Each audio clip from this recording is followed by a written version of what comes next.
Du coup, moi, la question que je te pose, étant donné que toi, tu es un athée, ok, et que tu veux avoir une critique morale sur l'islam, parfait, y a pas de souci.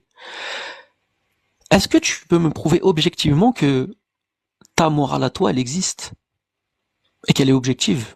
Moi, j'aimerais savoir ça au préalable, parce que j'ai pas envie de discuter dans le vent. Prouve-moi que ta morale est objective, et ensuite on discute du texte. Tu vois? Faisons ce débat-là. Pourquoi Prouve-moi ta que ta morale, elle morale est est objective. objective?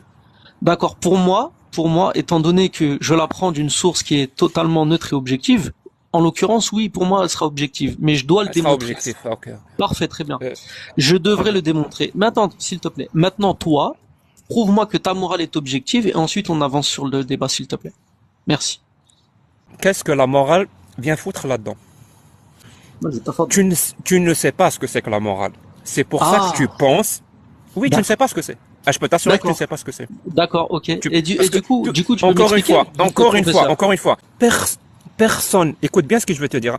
Personne ne dit que la morale est objective. Il y a que les débiles mentaux qui disent qu'il y a une morale objective. C'est bon, est-ce que tu l'as compris ça? Les personnes qui savent ce que c'est que la morale ne disent pas ce genre d'ânerie. Et deuxièmement, chose que tu n'as pas encore compris. Pourquoi je te dis qu'est-ce que vient foutre la morale là-dedans? Pourquoi on va parler de morale? Pourquoi? Pourquoi on va parler de morale? Est-ce que c'est la morale qui dicte les lois? Est-ce que c'est la morale qui dicte le comportement? Mais absolument pas. On ne peut pas faire appel à la morale pour dicter des lois.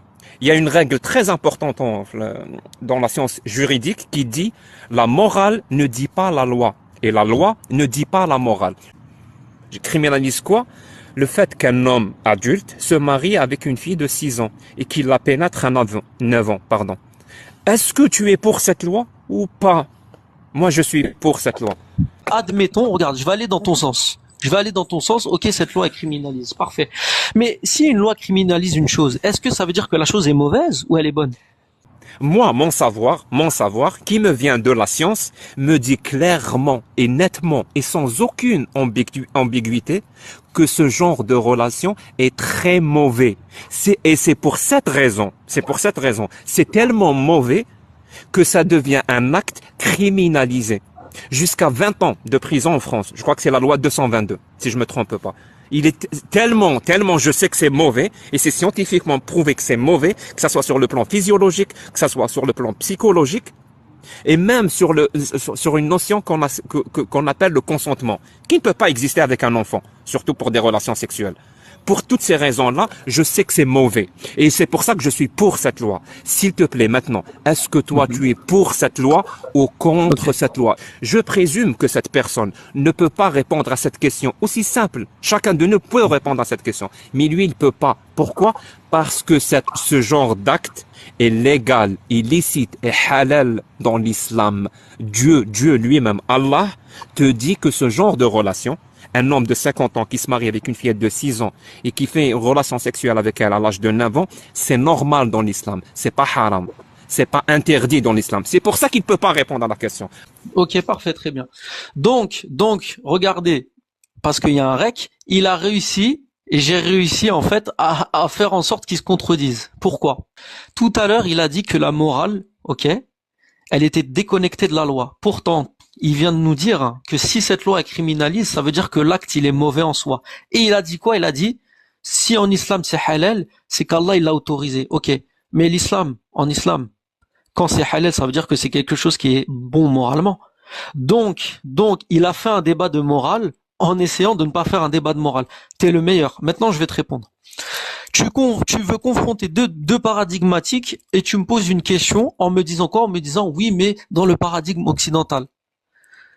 Sauf que ça n'est pas le mien, c'est le tien. Et tu as dit quoi? Tu as dit scientifiquement c'est mauvais. Donc tu as lié la science avec la morale. Donc déjà, tu viens de faire encore de la morale.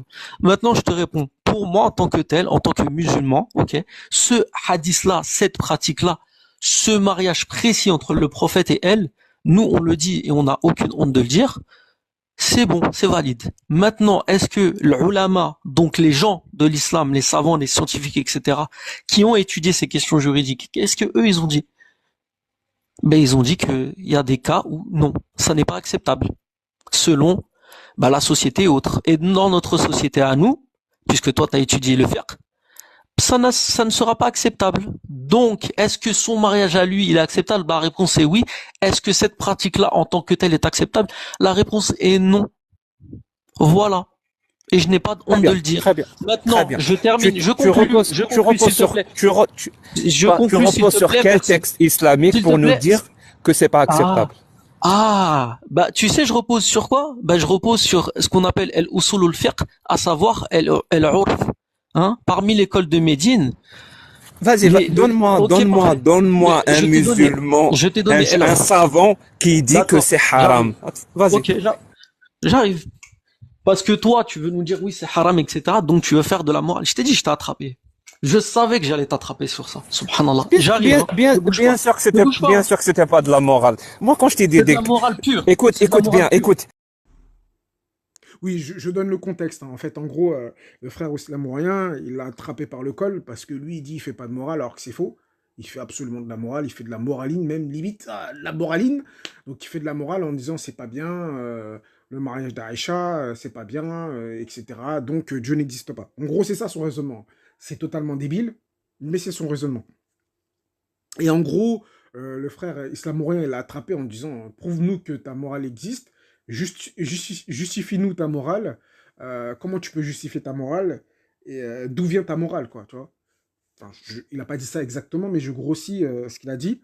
Et donc là, il était un peu bloqué. Il a dit non, mais ma morale n'est pas objective, je parle pas de morale, je parle de loi. Mais les lois, elles sont faites aussi sur la morale, je suis désolé. Je suis désolé. Les lois sont faites sur la morale. L'égalité des droits hommes-femmes, c'est de la morale. C'est tout. Ça s'appelle l'égalité, c'est de la morale. Pour eux, c'est moralement bien. C'est quelque chose de bien. On est d'accord. Et ça, il y a plein de lois, hein. Mais bon, on va écouter. Et puis, j'ajouterai mon commentaire, Inch'Allah. Pas de la morale. Moi, quand je t'ai dit, C'est de la morale pure. écoute C'est de la bien, morale pure. écoute. La loi qui interdit ce genre de pratique repose sur des connaissances. Des Mais quelle connaissances. Mais quelle C'est pas de la connaissance? morale. Donc, il dit la loi qui interdit un adulte de se marier avec une adolescente, une jeune femme, repose sur des connaissances pour lui. Parce que il est dans la manipulation, hein, parce que lui, il va sortir le mot petite fille pour manipuler les esprits. Il va dire tout le temps petite fille, petite fille, petite fille, petite fille pour manipuler les esprits. Mais dans l'absolu, c'est la loi qui interdit le mariage entre une adolescente et un adulte est proscrit. D'après lui, ça repose sur des connaissances. On va écouter. Je vais te dire, il y a des méta-analyses qui prouvent que des relations sexuelles entre un adulte et un enfant, une petite fille, ça provoque plein de choses sur le plan physiologique. Ça provoque des hémorragies internes qui peuvent amener à la mort. Ça provoque le fait que la fille, son bassin, n'est pas prêt pour porter des bébés. Elle prend toutes les grossesses. Écoute bien ce que je vais te dire, hein. En médecine, toutes les grossesses en dessous de 18 ans, c'est des grossesses à risque. À risque pour la mère et pour l'enfant. D'accord. Donc, imagine, non, j'ai pas fini. Imagine à 9 ans. Et en plus de ça, je t'ai parlé d'un concept qui s'appelle le consentement. D'accord. Une relation sexuelle entre deux. Comment veux-tu comprendre qu'il y a des études, des méta-analyses, qu'il y a des connaissances scientifiques qui ont prouvé que ce genre d'acte provoque des dommages irrémédiables sur la petite fille? Si tu ne sais pas ça, c'est grave. C'est très grave. Et tu me parles de morale. Elle est où la morale là-dedans? Je te parle de connaissances scientifiques. Je te dis, c'est pas pour des considérations morales que cette loi existe. Aucune loi n'existe pour des considérations morales, sauf dans des pays où c'est des dictatures, si tu veux. Dans un pays qui se respecte, un pays démocratique, des lois, le législateur ne fait pas des lois pour des considérations morales, mais pour d'autres considérations. Et là, cet exemple, cette loi... Alors là, c'est totalement faux ce qu'il dit, hein. C'est absolument faux. Je sais même pas, il a inventé ça. Il a dit non, on fait pas de loi sur la morale, c'est que ça, hein. Il raconte n'importe quoi. Mais bon, on va écouter. Qui interdit, qui criminalise la pédophilie, et on appelle même ça un viol, c'est parce qu'on a des connaissances que cet acte-là provoque comment dire ça, des maladies sur le plan psychique. Par exemple, le syndrome de stress post-traumatique, on trouve ça sur le DSM-5. Ça provoque aussi des hémorragies internes. Je t'ai dit que le bassin n'est pas prêt. Et il y a un autre concept qui s'appelle le consentement, une relation sexuelle entre deux personnes, où l'une des deux personnes n'est pas consentante. On appelle ça un viol. Et justement, une fillette de 6 ans ne peut pas donner son consentement. Il existe un âge du consentement. Pardon, je suis en train de marcher en même temps. Donc il existe un âge du consentement. En prenant en considération tout ça, et c'est pas du tout une question morale, c'est des connaissances. C'est des connaissances que tu peux vérifier. Tu peux faire les mêmes expériences et aboutir au même résultat. Donc on a fait une loi qui criminalise ça. Rien à voir avec la morale. Maintenant que toi, tu as cité le prophète. Donc voilà, on a entendu ce qu'il a dit. Donc, alors, je résume. Les lois s'appuient sur les connaissances scientifiques pour établir leurs lois. En tout cas, du moins sur ce sujet-là, ils se sont appuyés sur des méta-analyses, d'après lui, pour dire que la majorité, c'est à 18 ans. En gros, c'est ce qu'il dit. C'est ce qu'il dit. Or, la réalité, c'est que ce qu'il dit, c'est n'importe quoi. Il ment totalement, ou alors il n'a pas connaissance, ou alors il n'a pas vraiment réfléchi sur le sujet. À savoir, je vais peut-être vous choquer, mais je vais vous dire la vérité, ce qui est. On va prendre un âge, on va prendre 12 ans et demi. Alors, il faut savoir une chose, c'est qu'en France, et dans toutes les sociétés occidentales, une fille de 12 ans et demi a le droit d'avoir des rapports sexuels avec, je sais pas, un garçon de 14 ans. Allez, on va prendre 14 ans. Est-ce qu'elle a le droit, oui ou non? Est-ce que c'est interdit par la loi, oui ou non? La réponse est non. Elle a le droit. Maintenant, 12 ans et demi, admettons qu'elle soit pubère. Voilà, prenons un exemple. Des exemples rares, mais enfin, rares, pas si rares que ça, mais voilà. On va prendre des cas extrêmes, entre guillemets. Admettons qu'elle soit pubère. Et admettons que son petit copain de 14 ans soit pubère aussi. Et ils ont un enfant. Est-ce que la loi l'interdit à cette fille de 12 ans et demi d'être mère? La réponse est non. Et non. Et pourtant, il y a les mêmes problèmes enfin, de ce qu'il raconte. C'est méta-analyse. On verra que, bon, c'est du bidon. Il y a ces mêmes problèmes-là. Voilà. Le bassin, les hémorragies internes, etc., etc. Ce qu'il raconte. Le syndrome postpartum, etc., etc. Donc, en gros, le fait que la loi se base sur des méta-analyses pour protéger les petites filles d'être mères, etc., c'est faux. C'est totalement faux. En France et dans toutes les sociétés occidentales, une adolescente de 13 ans peut être maman, si elle veut. Et peu importe si sa maman et ses parents lui disent non, c'est pas bien, prévention, tatati, tatata, si elle veut, elle dit non, non, non, j'ai pas envie de prendre la pilule, j'ai envie d'être mère. Elle a le droit. Et il n'y a rien qui peut l'interdire. C'est une réalité. C'est une réalité. Donc ce qu'il dit, c'est absolument n'importe quoi. Maintenant, en ce qui concerne le syndrome postpartum et les hémorragies internes et le bassin, etc., ce qu'il raconte. La réalité, c'est quoi? La réalité, c'est que à tout âge, l'accouchement peut être risqué. En fait, l'accouchement tout court, c'est un risque. Déjà d'une. De une. Et à tout âge, tu peux avoir le syndrome postpartum. Déjà, et de deux. Et à tout âge, tu peux avoir les hémorragies internes. J'ai regardé une étude. Moi, je suis absolument pas concordiste. Moi, leur religion de la science, je leur laisse. Mais pour parler leur langage, comme ça, on parle comme ça, ils vont comprendre. J'ai regardé une étude où ils disaient la moyenne des femmes qui avaient des hémorragies internes post-coïtales, c'était 27 ans. Donc, qu'est-ce qu'on fait, d'après lui? On les protège, ces femmes-là? On les interdit d'avoir des rapports sexuels? Donc, en fait, la réalité, c'est pas qu'il protège, il veut protéger les petites filles, comme il dit. Il utilise toujours le mot petite fille pour manipuler C'est pas ça, en fait. Lui, c'est juste, il estime que moralement, parce que c'est que de la morale, il estime que moralement, un mec de 30 ans, c'est moralement, c'est immoral qu'un mec de 30 ans ait des rapports sexuels avec une adolescente. En gros, c'est ce qu'il dit. Il dit ni plus ni moins. Il fait de la morale. On ne peut pas parler de comment ça s'appelle, d'études ou je sais pas quoi, c'est faux. Il y a des filles à 15 ans, elles sont beaucoup plus matures est beaucoup plus... elles ont des bassins larges, et il y a des filles, elles sont grosses, etc., etc. Ça dépend, en fait, c'est du cas par cas, déjà, c'est du cas par cas. De dire que, non, non, non, c'est faux, c'est faux. Les filles à 15 ans, et il y a des filles à 20 ans, elles sont toutes menues, elles ont des corps d'enfants. Il y a des filles à 30 ans, elles sont menues, elles ont des corps d'enfants. C'est une réalité, hein. Ce que je dis, c'est la pure réalité. Qu'est-ce qu'elles font? Qu'est-ce qu'on fait de ces femmes-là? On les marie pas? On fait rien? Qu'est-ce qu'elles font? Voilà. En fait, c'est beaucoup plus complexe que ce qu'il veut dire, mais lui, il essaie d'essentialiser les choses avec de la moraline derrière, et ça prend pas, et son argument de dire que les lois se basent, en tout cas la loi française se base sur des méta-analyses, parce que en dessous de 18 ans, c'est dangereux des rapports sexuels, la réalité, c'est que c'est faux. La réalité, c'est que c'est archi faux ce qu'il dit. Pourquoi c'est archi faux?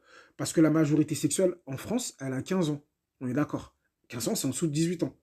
Et je vais aller même plus loin, à 13 ans, à 12 ans, même à 10 ans, si elle veut, elle peut avoir des rapports sexuels avec un garçon de 10 ans, 11 ans, 12 ans.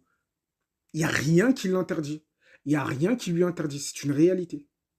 Maintenant, s'il était cohérent jusqu'au bout, cet homme, si on veut aller dans la cohérence, ben, il devrait militer pour interdire la fornication aux filles, parce que, en bon féministe qu'il est, lui, tout ce qui l'intéresse, c'est le sort des filles, hein, le sort des femmes. Celui des garçons mariés jeunes, il s'en fiche. Celui des garçons esclaves, il n'en a que faire. Lui, c'est que les femmes esclaves sexuelles, qui l'intéressent, on est d'accord? Donc, s'il est cohérent avec ce qu'il dit, il devrait militer pour interdire la fornication des filles en dessous de 18 ans. Chose qu'il ne fait pas.